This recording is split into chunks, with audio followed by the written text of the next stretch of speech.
Letters and journals, the stuff of history. Letters and journals were the period equivalent of social media. They chronicled the daily lives, fears, tragedies, and triumphs of common people caught up in uncommon times. Seek them out. Turn them to your advantage.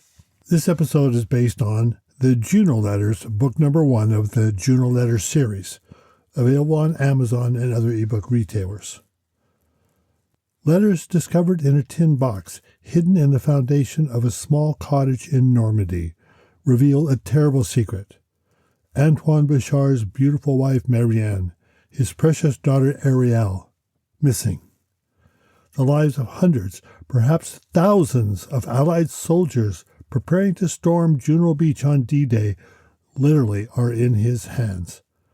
Antoine must choose to find Marianne and Ariel or face hell, even if it means he could lose his family, his only friend, and his life.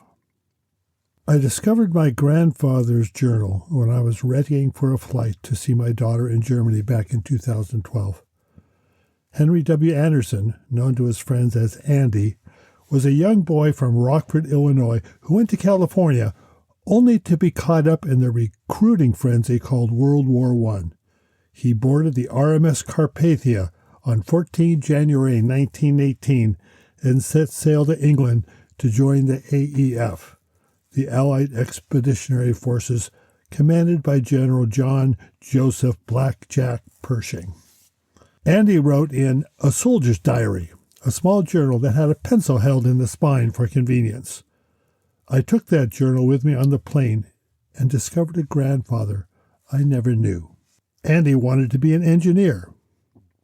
As a conscientious objector based on his Baptist faith, he would not seek combat. But once he landed in France, the Germans began a spring offensive, and Andy was assigned to make maps. This is the true backstory of the Juno Letters. What grew from this was a time-slipped novel that bridged the gap between the end of World War I and World War II and climaxed on June 6, 1944, D-Day, on Juno Beach, the Canadian objective. Thus the title, The Juno Letters. The journal is real, and every instance using the journal is set off as block quotes and used verbatim. This lends credibility to the story. The letters, on the other hand, are fiction. I created them to drive the fictionalized part of the novel. It turns out to be a great combination. This is the letter that creates the mystery. 6 June 1944. My dear Andy, this will be my last letter, for I will die this day, I am certain of it. I wish only to be remembered as a patriot, but that cannot be. Pray for me. You are my only friend.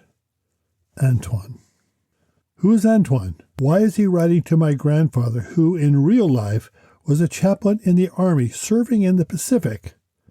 How does Andy know this Antoine writing to him on D-Day from France? What is his story? Yeah, that was the novel, Antoine's Story. It has spawned 14 books in this series, something I had never planned on.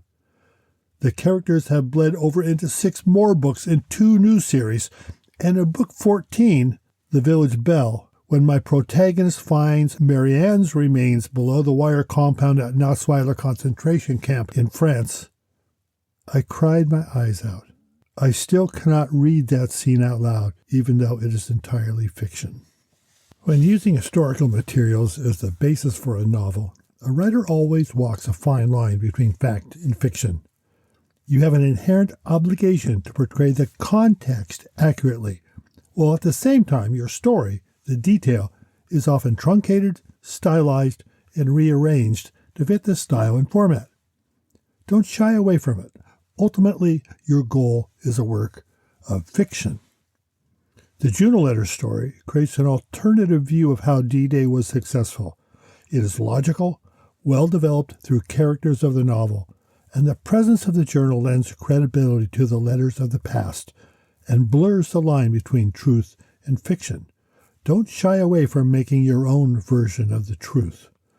Mark Twain summarized the dichotomy best.